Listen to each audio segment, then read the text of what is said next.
we're about to get started.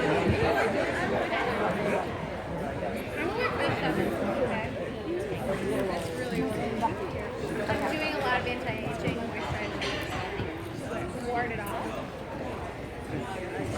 I'm in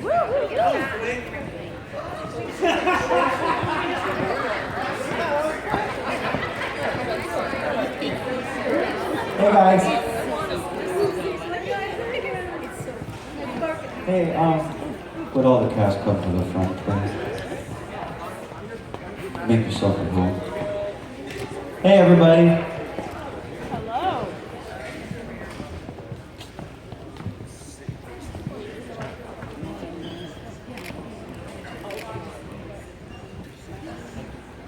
Apparently I'm allowed to just sit and look as pretty as I can. My wife said she would ask questions if nobody else does, so. That'd be good.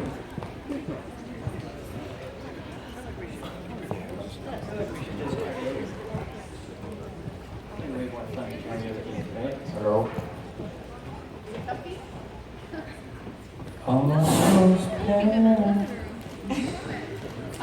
First of all, I'm going to get started, then I'm going to introduce, because there's a lot of excitement here. My name is Allison Beck, and I'm the Director of Development for the Art of Elysium. And first of all, I just want to say this is rad. We're so excited right now. This is really cool. This is the first time we've actually done something quite like this, and we could not be more excited to have this. I want to thank Samsung. They have been a huge supporter of the Art of Elysium, and we cannot thank you enough for honoring us and supporting us and really supporting what we do. I want to just give you guys a little bit. We're going to do a little Q&A here in a minute, and you can ask some questions. I know this is like my favorite movie ever, and I'm so excited to see it. So if you guys want to ask some questions and do all that, but I want to let you know we are going to have the bar open, and there's a lot of snacks out there. But what you will see tonight is you have two devices on the tables in front of you. You have one of the smaller phones, and you have a tablet. On the tablet, you will see, to play along as if we are all in high school, there's some drinking games on there tonight. So when you see certain words associated with the film, you need to drink. But if you need to order more drinks, you can look on the phone, and that's where you can order them. So everybody will see that you have the phone. On the first screen that you see, you will see all the different menu options tonight. When you swipe, you'll see some of those specialty cocktails that we have tonight. And then when you swipe one more time, you'll see the different options. Anything cocktail, water, food, snacks. You just check off, you touch by it what you want.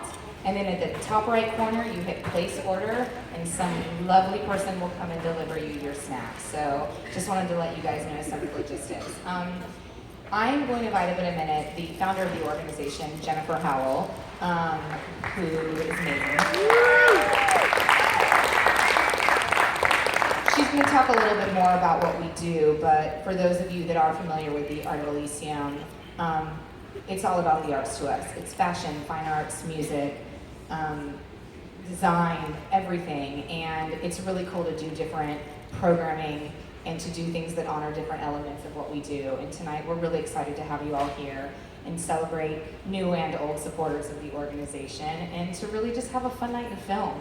That's really what it's all about. So I want to thank you all for being here tonight, and to tell you a little bit more about the Art of Elysium and our film program, Jennifer Howell.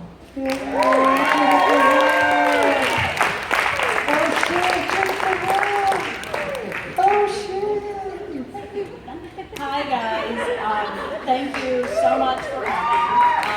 I feel like I know the majority of people here, and it's so great that this is such an intimate experience. The majority of you know what we do. Right now, we're in the middle of a massive rebrand and an expansion, and we have expanded from bringing fashion, art, music, and film to children's in hospitals, to special needs schools, hospice facilities, elder care facilities, and to the homeless community. In 2016, we're going to take art into prisons and veterans hospitals. And we're also launching the first ever philanthropic studio, which we are producing films for first-time directors who volunteer with our programs. And 100% of the profit is coming back in to build an endowment so we can grow beyond Los Angeles and New York. And we're currently in the middle of closing distribution deals for 14 films that we've already done in the past 3 or 4 years. So really the belief of the Art of Elysium is to believe in the power of art and the power of creation. And my greatest belief on earth is that whatever God we choose to believe in, it starts from a point of creation. And however you look at that point of creation, in our society, artists are the ones who grab that and pull that into the world and give us things that we've never imagined before, from songs to writing to performances to jewelry to fashion to creation. And that really is why I think it's always so hard for people to understand the Art of Elysium, because it's infinite and it really relies on the power of artists. And with that belief, certain people have come into my life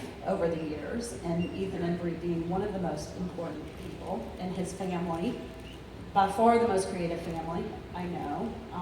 And I was trying to I'm think. the least creative, by the way. I'm a poor representation of the rest of my incredibly gifted family. And they would all say the same thing. Aaron is equally as humble, and Kessia, your mom, who just has raised you guys to just believe you can create anything. And I was trying to think. I can't remember. I know where I met your mom, but I believe I met you through Jeremy's sister, if I'm not mistaken. I'm pretty sure it was Jeremy who brought you in the hospital the first time.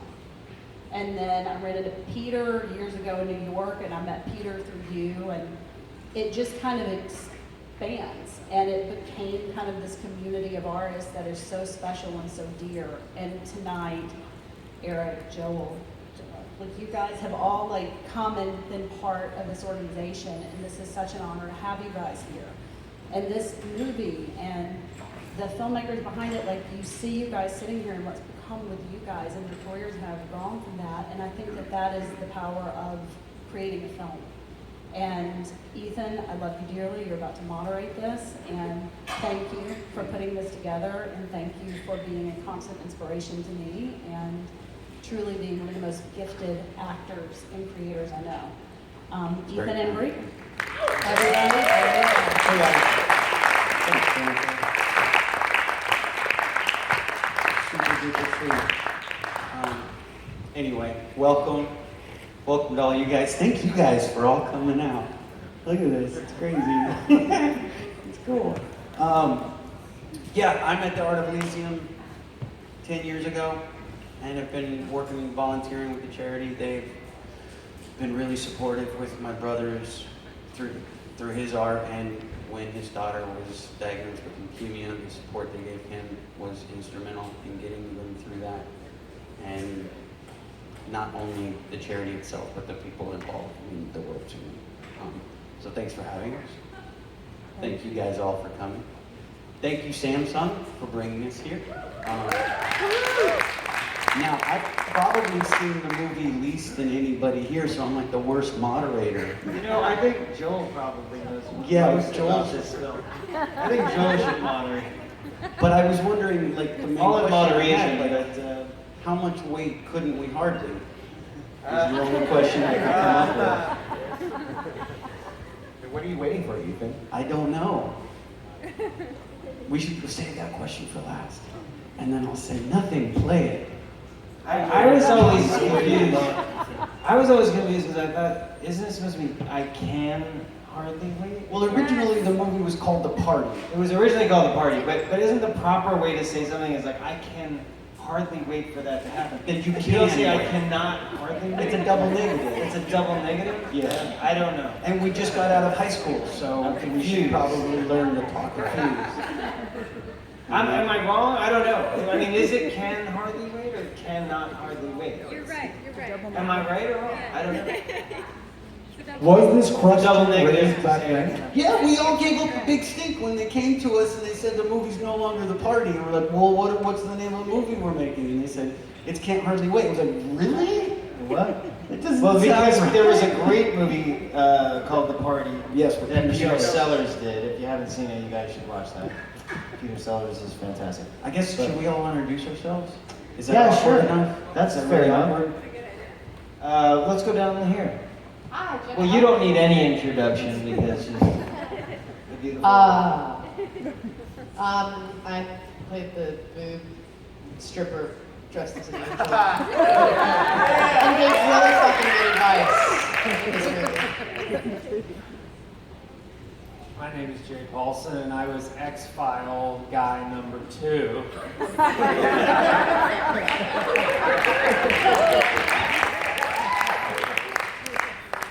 Hey, I'm Steve Monroe, and I'll be the band dudes. I'm Joel Michaely, and I'm X-Files guy number 1, with the afro and the retainer, all that joyousness. I'm Peter Fagioli. I played Mike Dexter. It's so clean. I'm Eric Balfour. I played the pot brownie guy.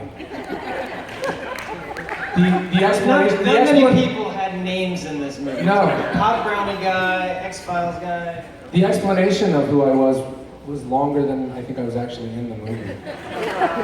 And only you guys, we all were on set every single day for what, the 2.5 months that we shot it? I think Jenna was I only got paid for one day. One night Ethan. with you. One day. Oh, We wait. have like Almani or some shit. It's like Yeah. the Inland Empire for one night with you. I was I really was stoned. jealous I because know, I smelled it. you guys actually got to go off set, so I was jealous because we shot everything on set. I actually shot one scene off set. We had one at the diner. Yeah. Well, the actual physical house is in Altadena by Pasadena, and then they actually rebuilt that entire house on a soundstage in Santa Clarita Studios, so that they were able to destroy it and have 100 kids running around and graffitiing it and just ripping it to bits. So you didn't have to buy a full house. You guys still need to introduce yourselves. Keep going. My name is Sean. Try this one. This one. Thank you. My name is Sean Patrick Thomas. I'm jock number 1, 2, or 3, or 4. One of those You were jocks. always number 1 to me. Thank you. The beginning of my career was a random black guy in white teen movies.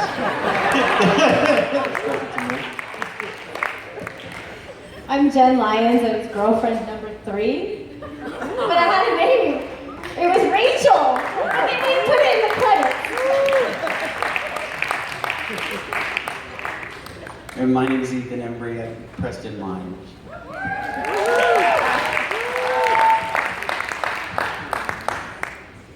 Do you guys, should we open up the floor and see if people have questions? Does anybody have? Where's Jennifer Love Hewitt? That's what I don't know. She never comes to these things. I know.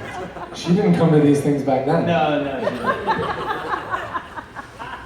Is she really not gonna make that entrance with her hair? No, yeah, she should. Any minute now, she's gonna come in. Her hair is gonna be The blowing. fan's already set. She's coming in. Her and Seth Green both.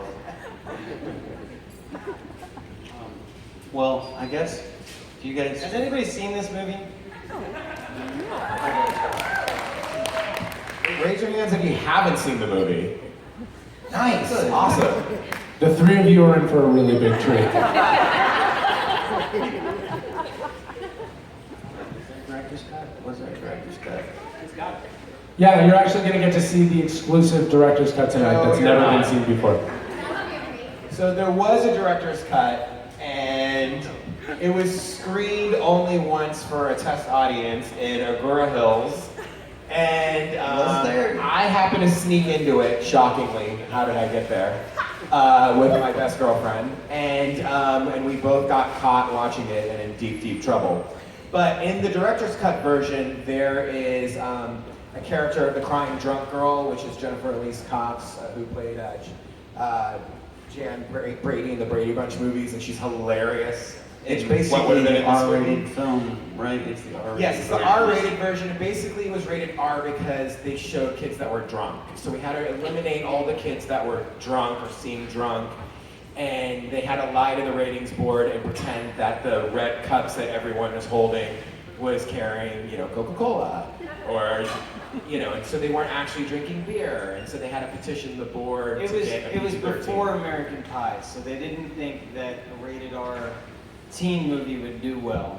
So they had to cut it down to a PG-13. So a lot of good stuff got cut out, but I think it still holds up. Yeah, mainly Jennifer Elise Cox and like Amber Benson from Buffy, who was on ecstasy, and a couple other drugged out characters. There was But something they in let the Eric stay. refrigerator, remember? Yeah. You never hear in this version, you don't know what's in the refrigerator? Right. Do we all remember what was in I the don't refrigerator? remember. I totally remember. I don't know if it's appropriate to say. What was in the Earmuffs. Please do. Look at my kids over here. Earmuffs. It Earmuffs. was an adult toy. Oh, okay. Like Xbox. Anyway. For more fun. Or not. Yeah, those are my kids. I had kids when I was actually filming this movie, when I was playing a teenager, which was odd. I was 22 or 23, and I had a 6-month-old baby, and she scratched my cornea. So in one of the scenes, they had to half light my face because I couldn't open my eye, and they didn't want to shut down production. So they just half lit me, and they called it the Bruce Willis lighting. And you'll probably see it in this one scene. But like for 3 days, I couldn't open my eye because I had scratched cornea because my baby scratched me. But I had a 6-month-old and I was playing a teenager. Hollywood. No, she's 18 now. Oh, look at it. Yeah. I think we all have kids now. Yeah. No, Joel. Some of us want kids still, so I'm available. I can do it, I swear.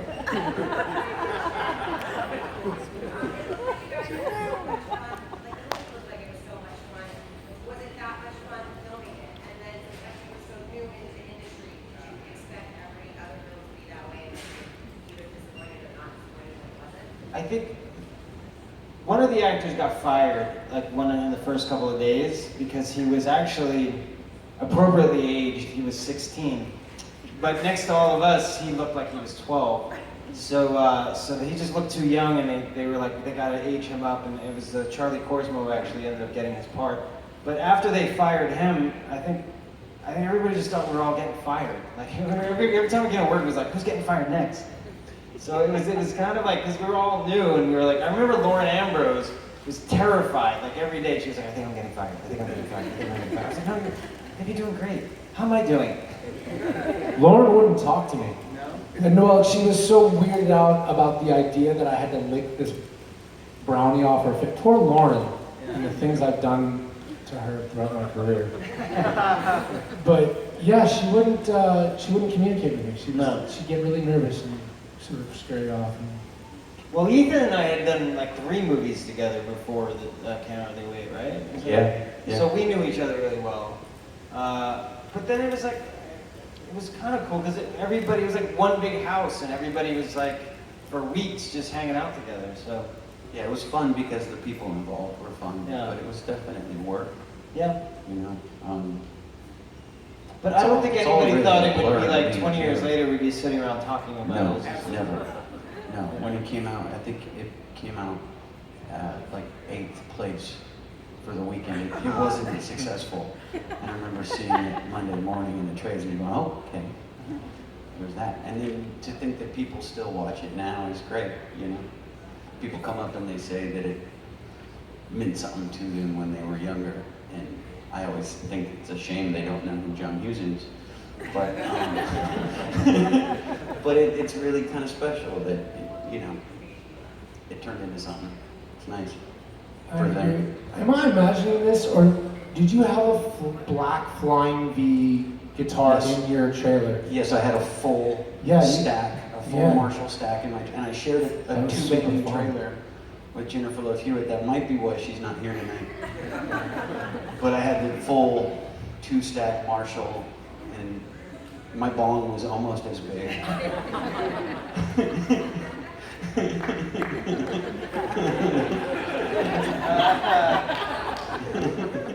Kids don't know what that is. No, it's a drum. Bongs? Yes, it's a medical device. Metaphor for drums? I'm getting uncomfortable. You can move on. We have a question over there. How long has it been since you guys watched this movie?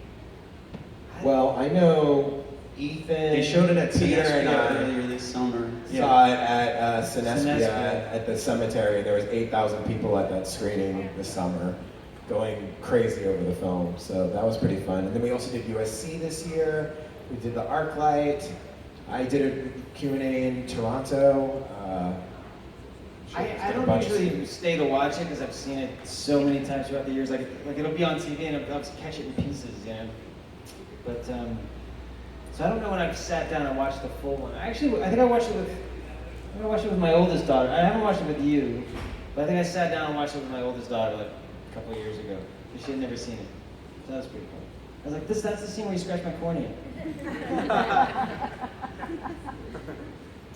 Any other questions? Should we roll start or a big something? Q&A? Right there. Uh-oh. Ethan. Was I a prankster?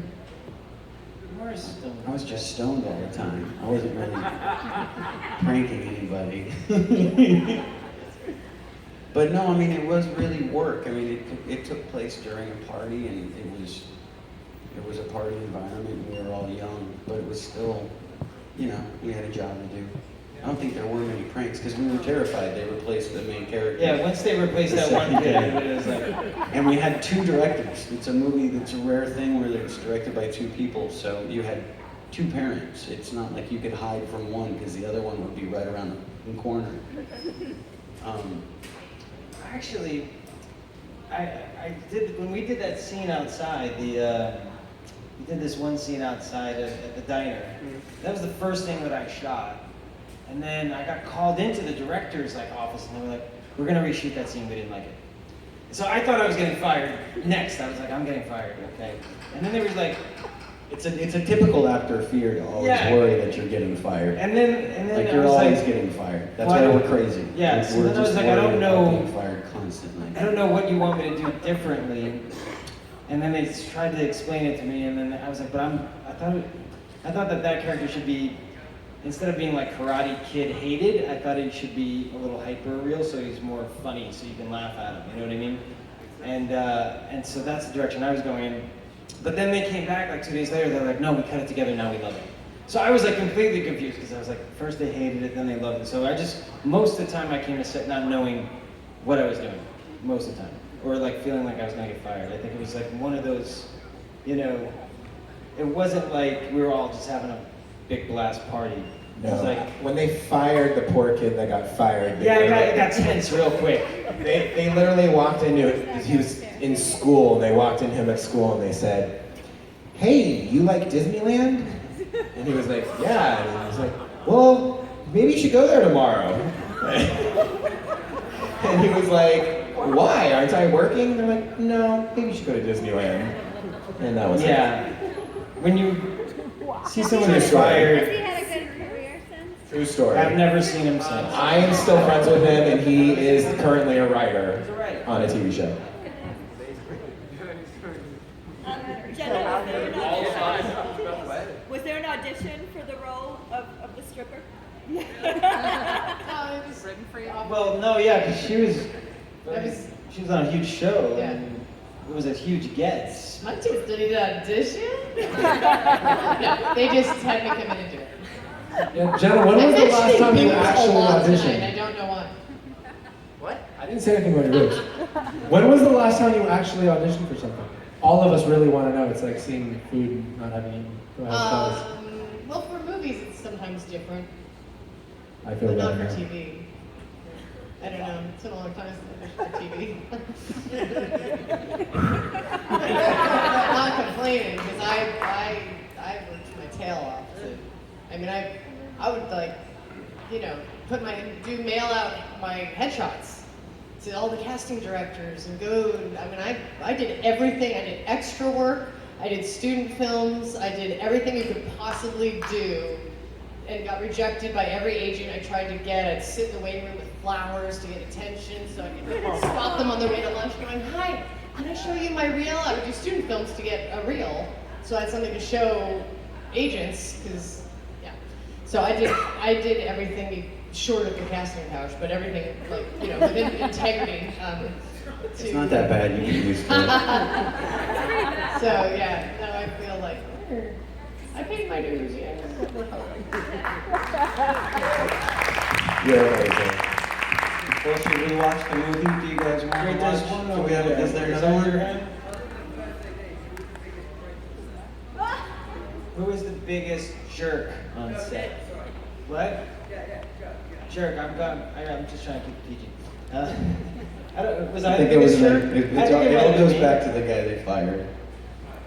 No, he wasn't a jerk. He was just young. Was it me? He was really sweet. I might have been the biggest I jerk. don't think we had one. I think don't I was think we did. very in character most of the time. No, but you weren't a jerk. You really weren't a jerk. You liked me? Yeah, I love you. Did you guys like me? Yeah, I think you're I loved you. I thought you smelled really Oh, nice. thank you very much. Chanel. Yeah, I don't think we did have any bad personalities. No, I don't think we had any like weird. People will get Except chastised or in trouble Who? a couple times. I remember Betty. We had our Let's just producer have them too. talks, though. Yeah, Betty. Betty's just One of our very producers, overt with she's how she talks. 6'6". She's 6. She just directed a Grace and Frankie, so I got to have her yell at me again. But that's just how she is. She's this massive 6'6", really strong personality. Amazing woman. She's huge. She's huge. I'm not exaggerating. My wife says I exaggerate. Straight from the Amazon. No, she is. She's massive. And so she would yell at the directors, and then they'd yell at us. Well, there were two directors because they both were And two writers. producers too, Gino and Betty. Gino Topping. Gino Topping, yeah. But only one of them would come and talk to you. I think they had. Was it Harry or Harry would come and talk Harry to would. me. You would see them kind of huddling in the corner, And then one you would would sit split. there and go, "Am I getting fired? What's going on? They're talking about me. Wait, they looked at me? No, they looked at him. No, they looked at me." I didn't notice all notes this for me. 'cause I was And then just Harry would stoned come all the over time. and like give notes, but they didn't come over at the same time because it was too intimidating for like two people.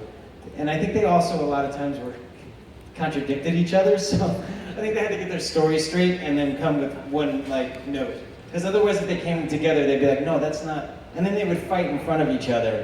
And then they'd be like, "Okay," and then they'd huddle in the corner some more, and then they'd come back and be like, "No, this is what you need to do." So it took a lot for them to get on the same page, I think.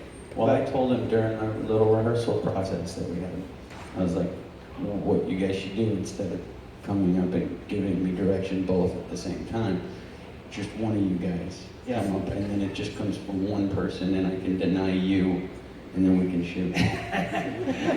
How did that work out? And, Worked out. anyway, do you guys Well, want to watch a silly high I school hope you- movie made in the 90s? And I hope you guys come see the sequel, because there will be a sequel, and maybe Jen will We're gonna go be a part film it of in the all parking of us. Anyway, thank you Thanks for again. coming. Thank you, Sam.